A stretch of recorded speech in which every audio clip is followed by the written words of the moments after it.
You all have asked, and you are receiving things that I've learned, the podcast. It has been a long time coming. It is one of the scariest things I've ever had to do, but I'm also very excited because I make the videos on TikTok and Instagram, and y'all seem to like them. And what a lot of people have asked is, can I talk about it in long form? And here we go. So let me talk about some things that I've learned. Picture it, Chicago, 1999. So I'm riding my bike one day, and this is back when Tony Hawk ruled the world and the skateboard games and the BMX games was the most popular thing in the world, and you could not tell me that I was not going to be a BMX rider.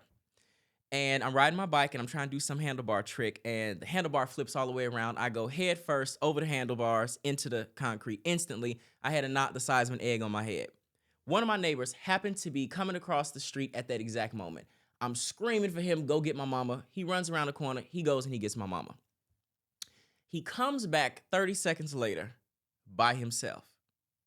And when I asked him where my mama was, he told me that my mama asked him, was I dead? And when he said no, she said, so then tell him to get his ass up and come home.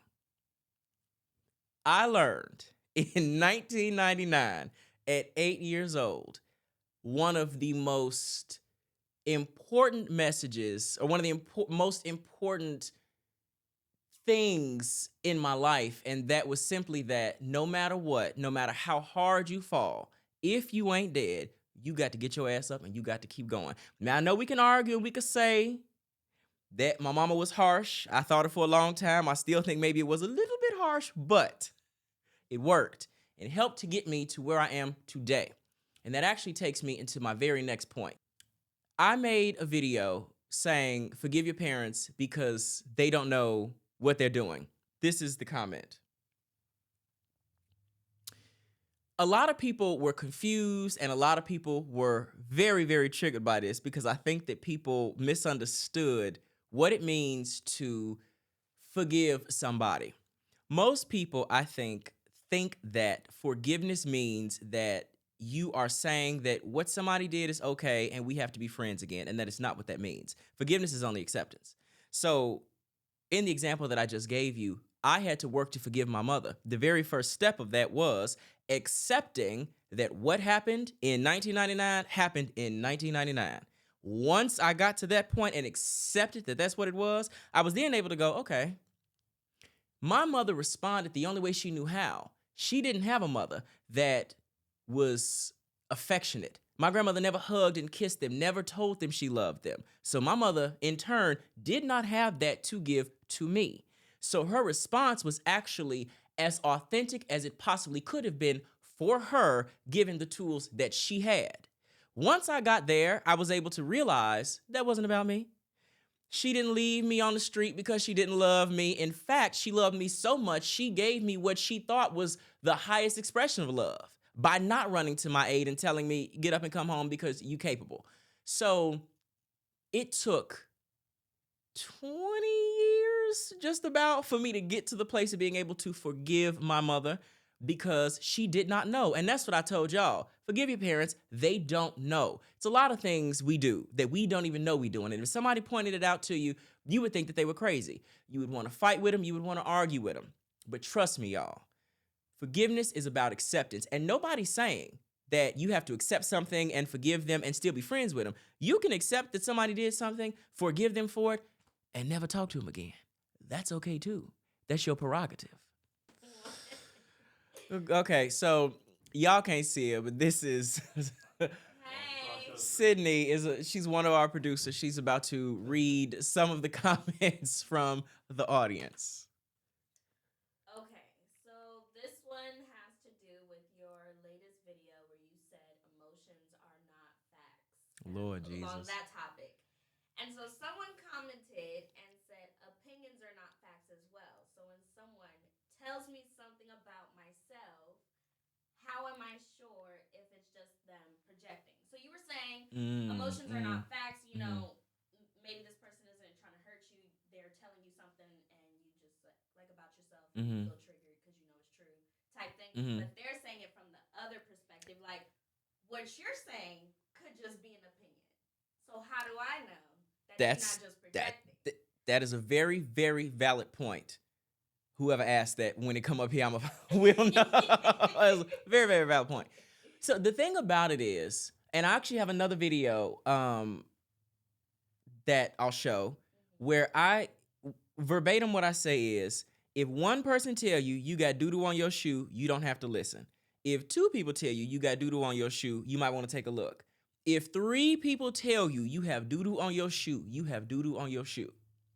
When it comes from one person, you do not have to listen.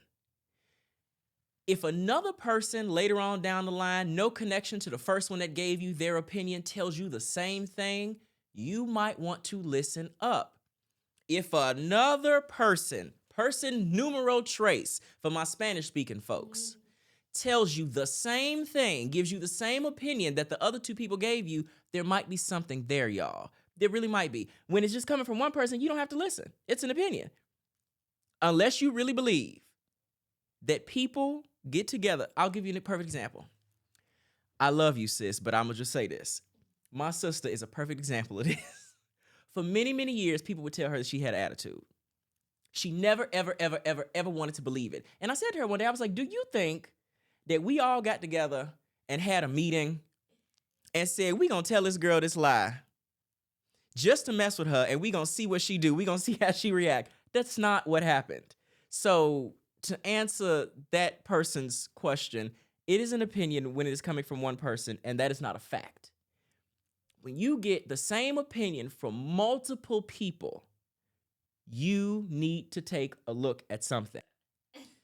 That trigger one, man. Ooh. They really eating it up. That trigger one triggered some folks. Okay. The right way to handle a trigger versus the wrong way to handle a trigger. I am human like anybody else. I get triggered. We all do.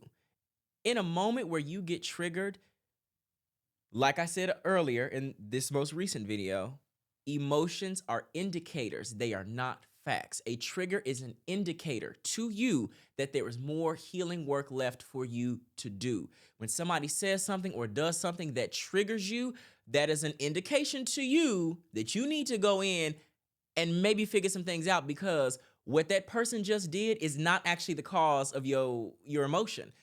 9 times out of 10, when you're triggered, it's probably something from your childhood. It's probably childhood trauma or some kind of trauma that's coming up again that actually has nothing to do with the person who just did something in that moment. The thing not to do is lash out. The thing not to do is cuss somebody out. The thing not to do is to make someone else responsible for your emotional state. That's not fair to the other person, and it's actually very disempowering to you, because how do you take control of your life when everything is predicated on other people's behavior? You can't control how other people react and how other people behave. You can't control what they say. You cannot control what they do. The only thing you can control is how you behave, how you act, what you say, and what you do. Okay, yeah, do y'all know how this thing came up? How how Things I Learned was even born? Things I Learned was born because for years I've been making videos similar to this on Instagram. And just things I would be thinking, and I would be in the car and I would get I went to Ralph's one day on a break from work, and I got a sandwich, and I was with a coworker. And the lady who was making the sandwich was throwing the sandwich together. And the sandwich looked sloppy. And there was something in my spirit wasn't feeling this. So I stopped the lady and I said, listen, I don't mean no harm, but I'm going to need you to remake the sandwich. And I'm going to need you to make this sandwich for me with the same love you would want somebody to make it for you. So she remade the sandwich and it was perfect. And I was like, this is great. And the person I was with made a comment and she was like, I never, ever would have thought to ask her to remake that sandwich. I would have taken it like it was. And I said, if that's what you would do over a sandwich, that's what you do over everything. I made a video about that, and that sort of started this whole, well, let me make videos about these things that are happening in life and my take on them. And then TikTok happens, and I start making these comedic videos where I'm playing my mama. And then one day I'm sitting at the kitchen counter, and I had all these thoughts, and I thought, well, let me put them together in like short bites because TikTok likes short bites apparently. They don't like long form content. And that's how it happened. And then people liked it. And so then the podcast was born and soon the nationally syndicated talk show. So glad you said that because I actually saw somebody's comment where they were like, I can't believe people think people don't change. Here's the thing about change, folks. First of all, I think the human language is very limited because much like we have one word for love, but, oh, I love those shoes. Love you, mom. That's not the same. You do not love the shoes the same way you love your mother, but our language is very limited, so that's what we use. So we use this word change to mean a wide array of things. You may grow throughout life, and in that, I suppose there is change because you may look different from time to time, but the core of who you are, your fundamental being, does not change. It actually can't change. That is the I am, not to get all metaphysical here. Your fundamental core doesn't change. You may mature, you may grow. Matter of fact, you will mature and you will grow, hopefully. Some folk don't. Your likes, your dislikes, the things that make you tick, the things that interest you, that don't go nowhere. And that comment comes off of a video where I said, barring a catastrophic life event, people don't change. Stop trying to change people. Move on. It's true. For every human on earth, anybody in this room, anybody looking at this, the moments where you have changed or made the most growth in a period of time, it was probably when shit was hitting the fan. You were at rock bottom. You didn't have no way out. It was a catastrophic, life-changing event that elicited this growth. Without that, you break up with somebody and you think you finna come back 6 months later and get back with them and it's gonna be different. You are wrong. It's not gonna be different unless that person had a near-death experience. They woke up out of a coma and now they have a new lease on life. Then you might see a different person. Barring that, they just been going to work and doing them for the last 6 months like you've been doing. You coming back to the same person you walked away from 6 months ago. Child, I had that people-pleasing spirit bad. I had it bad. It was so bad. I ain't never told nobody this, but it was so bad. This was in 2017. I had done a show and there was a screening that was supposed to happen for the show on whatever particular day. I was in Australia on a trip with some friends and it was overlapping with the screening. And the producers from the show saw on my Instagram story, which was relatively new at the time, that I was at a club in Australia. And they called me and was like, you at the club and you need to be at the screening, da da da. Australia is a day ahead of the United States. So to appease them, I took my suitcase, I had put it in the coat check at the club. I left the club, got on the plane, flew from Sydney, Australia, back to the United States, slept for 2 hours just to make it to the screening to appease these producers. That is how bad that spirit of people-pleasing was. That is really, really bad. So see, y'all, these things I've learned, you can only learn things one or two ways, the hard way or the harder way. These are hard learned lessons. That's what I'm telling you. It's hard learned. That is really bad. I've never said that out loud to anybody. That never working hard on somebody's life than they do, that all goes back to us trying to change people. When you try and change somebody, you work overtime, trying to get them to see things the way you do, trying to get them to do things the way you want them to, trying to get them to be who you want them to be, and it is a waste of time. You can't. See, just that change thing. There's something about the word change that is just not sitting right with my spirit. It ain't come to me yet. But when it come to me, how to really define change versus growth, because I don't think that those two things are the same. When it come to me, we gonna talk about it. It ain't came to me yet.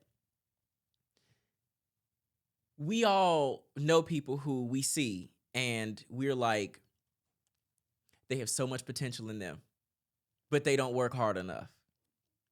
Or, oh, that person's no good for them, but they can't see it.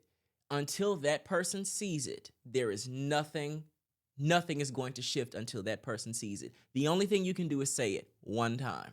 Trust me, y'all. You think that saying something one time is not enough. You think you got to say it every day. The first time you say it, the seed is planted. The first time you say it, the seed is planted. It may take 5, 6, 7, 8, 9 years for the seed to germinate, but just know the one time you said it, it was planted, and that's all you can do. And you should only say it once and then go on about your business. If you find, oh, okay, this person is taking heed and they're growing, then great, wonderful. If not, you don't have a horse in that race unless you feel like you do, unless you laying in the bed right now next to somebody who you spending more time on their life than they are. Then in that case, maybe you do have a horse in the race. I don't know. Boundaries are for your protection, right? Because nobody knows how far to go with you until you say, this is how far you can go with me. If you don't set proper boundaries, people will use you, they will abuse you, they will take whatever they can get and leave you high and dry with egg on your face. It's people will take everything you got, you will pour. They won't give a morsel back. So boundaries are for your protection, to protect your spirit, to protect your energy. That's why saying no is important. No is for you. There's power in no. When you say yes to everything, and don't get me wrong, I know Shonda Rhimes got the Year Yes book. You should say yes to opportunities. You should say yes to do experiences that sit well within your spirit. When someone is coming to you and you always get this same phone call from the same person and it's always gimme, I want, I need, let me borrow. You should not be saying yes to that, because at the end of the day, now that's taken away from you. And most people, when we set a boundary, we draw a line in the sand. And when somebody crosses it, we back up, draw another one. They cross it, you back up, and you draw another one. That's not a boundary. And that person knows it's not a boundary because the first time you draw it and they cross it and you back up and draw another, they're like, oh, weakling, I got this. When you draw a line and somebody crosses it, there is a consequence for that. Whatever that consequence is, they don't get to have you in their life the same way. They don't get to call you anymore. They can only text you and you may or may not respond. Whatever that consequence is, you get to decide that, but there is a consequence for that. Think about at work. There's a rule book. There's an employee handbook at any job you could ever imagine. And it tells you first offense is a documented verbal warning. Second offense is a written warning. Third offense is suspension. Fourth offense is termination. Those are hard boundaries. Those are consequences. And if you violate that book, you suffer all those consequences in that order. And as a matter of fact, you might even skip a few, depending on how bad the offense is. You might go straight to termination. You might not even get the verbal warning. You kind of got to operate your life in the same way. It's a hard rule. This is what it is. This is the bounds of my moral consciousness. And if you cross that, it's a wrap.